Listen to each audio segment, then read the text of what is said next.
یہ خطباء کا انداز خطابت کیسا ہونا چاہیے؟ کوئی میرے جیسا نہ ہو، جو اچھا ایک سلجھا ہوا انداز ہے وہ ہو، کیسا ہو جیسا رسول اللہ صلی اللہ علیہ وسلم کا تھا۔ نبی علیہ السلام کا انداز کیسا تھا؟ بس 3 حدیثوں پر غور کر لیجیے، 3 حدیثوں۔ نمبر 1 صحیح مسلم کی حدیث ہے کہ اللہ کے جو واعظ کرتے، خطبہ دیتے تو اعلیٰ صوت ہو، آپ کی آواز اونچی ہوتی، اور وَاحْمَرَّ وَجْهُ، اور آپ کا چہرہ سرخ ہو جاتا، اور وَانْتَفَخَتْ أَوْدَاجُهُ، آپ کی رگیں پھول جاتی، اور آپ کی کیفیت کیا ہوتی؟ كَأَنَّهُ مُنذِرُ جَيْشٍ، کہ گویا آپ اپنے سننے والوں کو کسی لشکر سے ڈرا رہے ہیں کہ لوگوں لشکر حملہ کرنے والا۔ اس وقت ایک کمانڈر کی کیفیت کیا ہوتی؟ اس میں کتنا اخلاص ہوتا ہے، کتنا درد ہوتا ہے، یہ آپ کی کیفیت ہوتی۔ دوسری حدیث فرمایا کہ انما انا لکم بمنزلۃ الوالد، جب میں تمہیں سمجھا رہا ہوتا ہوں، تم کو علم دیتا ہوں، تو میں تمہارے لیے تمہارے والد کے مقام پر ہوتا ہوں۔ ایک خطیب اپنے سننے والوں کو اپنی اولاد تصور کرے اور اپنے آپ کو ان کا والد تصور کرے، جو اخلاص والد کے دل میں اپنی اولاد کا ہوتا ہے وہ درد اور اخلاص پیدا کرے۔ اور تیسری حدیث نبی علیہ السلام کی، آپ نے ارشاد فرمایا کہ میرے تمہارے واعظ کی جو مثال ہے وہ یہ ہے کہ ایک شخص آگ جلائے اور آگ جلا کر وہاں سے چلا نہ جائے بلکہ وہاں بیٹھ جائے، پروانے یقیناً آئیں گے اور وہ پروانے آگ میں داخل ہونے کی کوشش کریں گے، تم وہاں بیٹھ جاؤ، وہ شخص وہاں بیٹھ جائے اور پروانوں کو ہٹائے، پروانوں کو ہٹائے تاکہ کوئی پروانہ آگ میں جل نہ جائے۔ فرمایا کہ یہ میرا انداز ہے، جہنم کی آگ روشن ہے، جہنم کی آگ جل رہی ہے اور تم اس آگ میں کودنے کی کوشش کر رہے ہو اور میں تمہیں وہاں سے ہٹانے کی کوشش کر رہا ہوں۔ انی لآخذ بِیدکم عن النار وانتم تقحمون فیہا، میں تمہیں تمہاری پشتوں سے پکڑ کر جہنم سے کھینچ رہا ہوں اور ہٹا رہا ہوں اور تم جہنم میں کودنے کی کوشش کر رہے ہو۔ یہ ایک داعی کا انداز ہونا چاہیے۔ پیارے پیغمبر محمد رسول اللہ صلی اللہ علیہ وسلم کی 23 سالہ زندگی کے واعظ، کسی ایک واعظ میں پیغمبر علیہ السلام نے صحابہ کو ہنسایا ہو؟ کوئی مثال پیش کر سکتے؟ سب بیٹھے ہیں سامعین، کسی ایک واعظ میں رسول اللہ صلی اللہ علیہ وسلم نے صحابہ کو ہنسایا ہو؟ کوئی ایک مثال ہے پورے ذخیرہ حدیث میں؟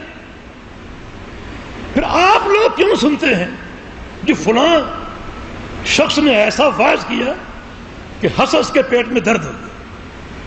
یہ واعظ کا انداز ہے؟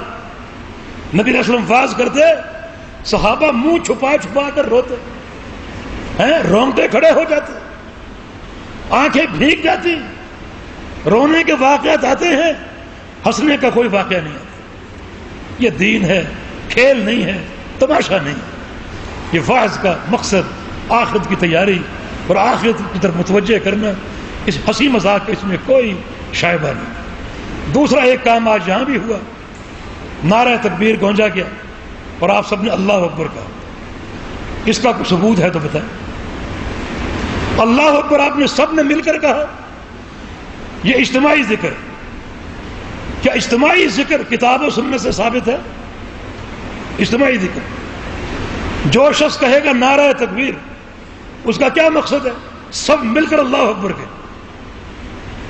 اور یہ کہا جاتا اللہ کے بندو نعرہ تکبیر جب لگاتے ہو تو یہ خطیب کے لیے ہلاکت ہے، اپنے آپ کو بڑا سمجھتا ہے، اس میں تکبر پیدا ہوتا ہے کہ پتہ نہیں میں نے کیا کہہ دیا، میں کیا بن گیا کہ نعرے لگ رہے ہیں۔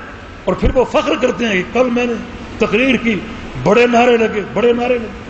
اور خطیب کہتا ہے کہ نعروں کا آواز اتنا ہلکا، پھر وہ اور زور سے نعرہ تکبیر کہتے ہیں اور مجمع اور زور سے اللہ اکبر کہتے ہیں۔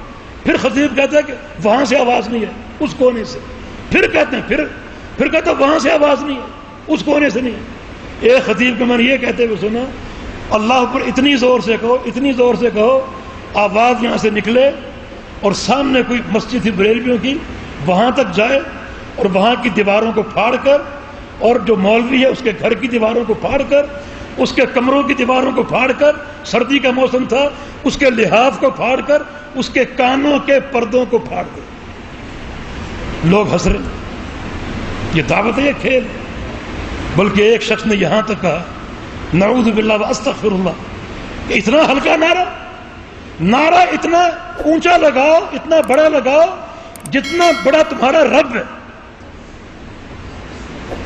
نعرے کی آواز کے ساتھ اپنے رب کو قیاس کر رہے ہیں، رب کی بڑائی کو اپنے نعرے کی آواز میں تول رہے ہیں. اللہ کا خوف کرو. یہ تمام فرسودہ باتیں حکمت دعوت کے خلاف ہیں. سب سے زیادہ تاثیر کس کے آواز میں تھی؟ محمد رسول اللہ صلی اللہ علیہ وسلم. کبھی صحابہ نعرہ لگایا، کبھی اللہ کے پیغمبر نے کہا ہو سب مل کر سبحان اللہ کہو، سب مل کر الحمدللہ کہو. یہ سب اجتماعی ذکر، سب کہو سبحان اللہ، سب کہو الحمدللہ، اور نعرہ تکبیر اللہ اکبر. اجتماعی ذکر کی دعوت ہے اور دین میں یہ ثابت نہیں. لہذا یہ دعوت کے کچھ طرق اور کچھ اسالیب جو سلف سے اور احادیث ہمارے سامنے ملتے ہیں. اللہ پاک مجھے اور آپ کو ہر معاملے میں کتاب و سنت کی اتباع کی توفیق عطا فرما دے. اور خاص طور پہ یہ ہمارے 12 ساتھی جو کل تک طلبہ تھے اور آج بحمدللہ علماء کی صف میں داخل ہو رہے ہیں، ان کی استقامت کی دعا کریں.